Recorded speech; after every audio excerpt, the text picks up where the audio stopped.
சாமிக்கு பயப்படுறோமோ இல்லையோ, சாஸ்திரத்தை நம்புறோமோ இல்லையோ, ஆனால் சனி பகவானுக்கு பயப்படக்கூடிய ஒரு சூழல் எல்லோரிடமும் யதார்த்தமாக இருக்குது அப்படிங்கிறது பதார்த்தமான விஷயம். அதாவது நீதிவானாக சொல்லப்படுகிற ஈஸ்வர பட்டம் பெற்ற இந்த சனீஸ்வர பகவான் ராசிகளிலேயே முதல் ராசியாக விளங்கக்கூடிய மேச ராசியை பொறுத்தளவுக்கு 7.5 சனி அப்படிங்கிற அமைப்பில் பயிற்சி ஆகிறாரு. பொதுவாகவே 7.5 சனி அப்படின்னாலே எல்லோருமே ஏதாவது ஒரு வகையில் பாதிப்பு இருக்குமா, ஏதாவது ஒரு வகையில் கஷ்டம் இருக்குமா, ஏதாவது ஒரு வகையில் இன்னல் இருக்குமா அப்படிங்கிற ஒரு கேள்வி இருந்துட்டு இருக்கும்.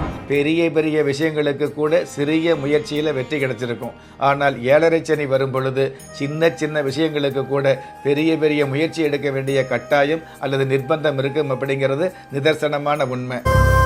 தீபஜோதியில் இல்லங்களிலும் உள்ளங்களிலும் பவித்ரம் பரவட்டும். தரிசனம் நேயர்களுக்கு அன்பு வணக்கம்.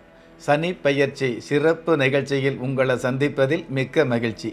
பொதுவாகவே சனி பெயர்ச்சி அப்படிங்கிறது சாமிக்கு பயப்படுறோமோ இல்லையோ, சாஸ்திரத்தை நம்புறோமோ இல்லையோ, ஆனால் சனி பகவானுக்கு பயப்படக்கூடிய ஒரு சூழல் எல்லோரிடமும் யதார்த்தமாக இருக்குது அப்படிங்கிறது பதார்த்தமான விஷயம்.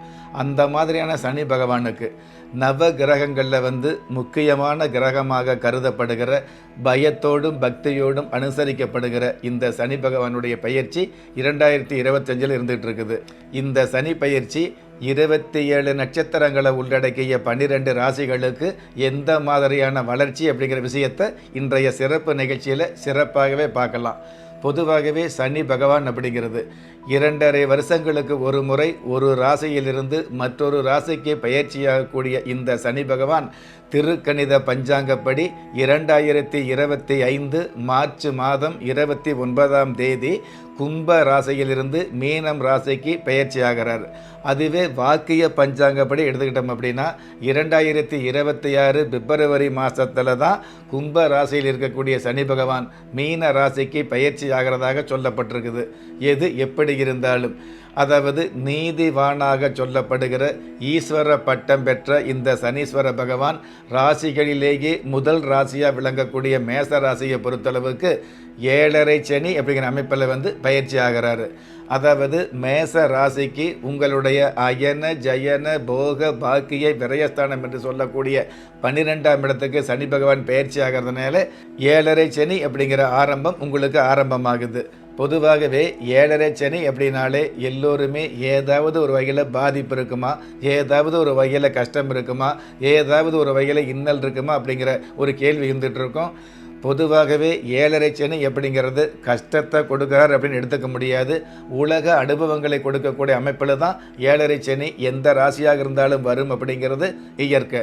இந்த உலகத்தில் சொந்த உறவுகளாக இருந்தாலும் சரி, பந்த பாசங்களாக இருந்தாலும் சரி, நட்பு வட்டங்களாக இருந்தாலும் சரி, இதில் உண்மையான நட்பு யாரு, உண்மையான உறவுகள் யாரு என்ற விஷயத்தை உங்களுக்கு ஊர்ஜிதப்படுத்தக்கூடிய அமைப்பில் தான் 7.5 சனியாக மேசராசிக்கு இந்த 2025 சனி பயிற்சி அமையப் போகுது. பொதுவாகவே எந்த ஒரு காரியம் எடுத்தாலும் அந்த காரியத்தில் சின்ன சின்ன தடைகளை கொடுக்கறது அல்லது தாமதத்தை கொடுக்கறது, தொடர்ந்து வெற்றி அப்படிங்கிற விஷயத்தில் அவ்வப்பொழுது தோல்விகளை கொடுத்து இந்த பிரபஞ்ச நிகழ்வுகளை உங்களுக்கு கற்றுக் கொடுக்கக்கூடிய அமைப்பில் இந்த சனி பகவான் இருப்பார் அப்படிங்கிறது பொதுவான விஷயம். 7.5 சனி அப்படிங்கிறது 7.5 வருடங்களாக இருக்க வேண்டிய இந்த சனி பகவானுடைய ஆதிக்கத்தில் இதுவரைக்கும் தெரியாத சில விஷயங்களை கடந்த காலங்களில் பெரிய பெரிய விஷயங்களுக்கு கூட சிறிய முயற்சியில் வெற்றி கிடைச்சிருக்கும். ஆனால் 7.5 சனி வரும் பொழுது சின்ன சின்ன விஷயங்களுக்கு கூட பெரிய பெரிய முயற்சி எடுக்க வேண்டிய கட்டாயம் அல்லது நிர்பந்தம் இருக்கும் அப்படிங்கிறது நிதர்சனமான உண்மை. சொந்தமாக இருந்தாலும் குடும்பமாக இருந்தாலும் அல்லது உறவு வகையில் பார்த்திங்கன்னா தேவையில்லாத தடங்கள், தேவையில்லாத பிரிவு, யார் மேலே நம்பிக்கை வச்சுருக்கிறீங்களோ அவங்கள பிரிவு ஏற்படக்கூடிய, திருமண வாழ்க்கையில் பார்த்திங்கன்னா தேவையில்லாத சங்கடம் ஏற்படக்கூடிய, சந்தோஷப்படக்கூடிய திருமண வாழ்க்கையில் தேவையில்லாத சந்தேகங்களை கொடுக்கக்கூடிய அமைப்பிலையும் இந்த 7.5 சனி இருந்துகிட்டு இருக்கும் அப்படிங்கிறது யதார்த்தமான விஷயம். பொதுவாகவே மனுஷாளுக்கு வாழ்க்கையில் ஒரு சில விஷயங்களை கற்றுக் கொடுக்கக்கூடிய, பெத்தெடுத்த தாயால் சொல்ல முடியாத ஒரு சில விஷயங்களை, கல்வி அப்படிங்கிற விஷயத்தில் வரலாறு புவியியல் சம்மந்தப்பட்ட விஷயங்களை கற்றுக்கிட்டு இருந்தால் கூட ஒரு புத்தகமோ அல்லது தத்துவமோ அல்லது பெத்தவங்களோ கற்றுக் கொடுக்க முடியாத பல்வேறு விஷயங்களை உங்களுக்கு கற்றுக் கொடுக்கக்கூடிய அமைப்பில் இந்த 7.5 சனி மேசராசிக்கு வருது. இருந்தாலும் ஏழரை சனி வந்தது அப்படின்னா இந்த மாதிரியான உலக அனுபவங்களை கொடுப்பார் அப்படிங்கிறது ஒரு புறம் சாஸ்திர ரீதியான உண்மையாக இருந்துட்டு இருந்தால் கூட, இதே சனி பகவான் அதாவது 2025 மார்ச் மாதம் கோச்சாரப்படி மேசராசிக்கு ஏழரை சனியாக வந்துக்கிட்டு இருந்தால் கூட, உங்களுடைய பிறப்பு ஜாதகம் என்று சொல்லக்கூடிய ஜனனகால ஜாதகத்தில் இதே சனி பகவான் 3ஆம் இடத்துல அல்லது 6ஆம் இடத்துல அல்லது 11ஆம் இடத்துல இருந்தார் அப்படின்னா மிகப்பெரிய நன்மைகளை கொடுத்துட்றார் அப்படிங்கிறது மறுக்க முடியாத உண்மையாக இருந்துகிட்டு இருக்குது.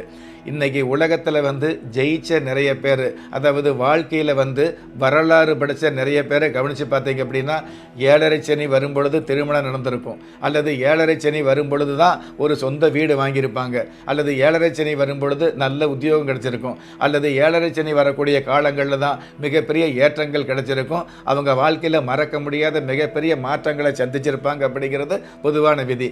அந்த மாதிரி ஜனனகால ஜாதகத்தில் இந்த சனி பகவான் உங்களுக்கு முன்னாடியே சொன்ன மாதிரி நல்ல ஸ்தானங்கள் இருந்தார் அப்படின்னா, இதே ஏழரை சனி உங்களுடைய வாழ்க்கையில் மறக்க முடியாத மிகப்பெரிய ஏற்றங்களை கொடுப்பார் அப்படிங்கிறது சாஸ்திர ரீதியான விதியாக இருந்துட்டு இருக்குது. எப்படி பார்த்தாலும் மேச ராசிக்கு ஏழரை சனி அப்படிங்கிற ஆதிக்கத்தில் வர்றதுனால ஒரு சில விஷயங்களில் கவனமாக, இன்னும் ஒரு சில விஷயங்களில் மௌனமாக காலம் கடத்த வேண்டிய நிர்பந்தம் மேச ராசிக்கு உண்டான ஒப்பந்தம். தீபஜோதியில் இல்லங்களிலும் உள்ளங்களிலும் பவித்திரம் பரவட்டும்.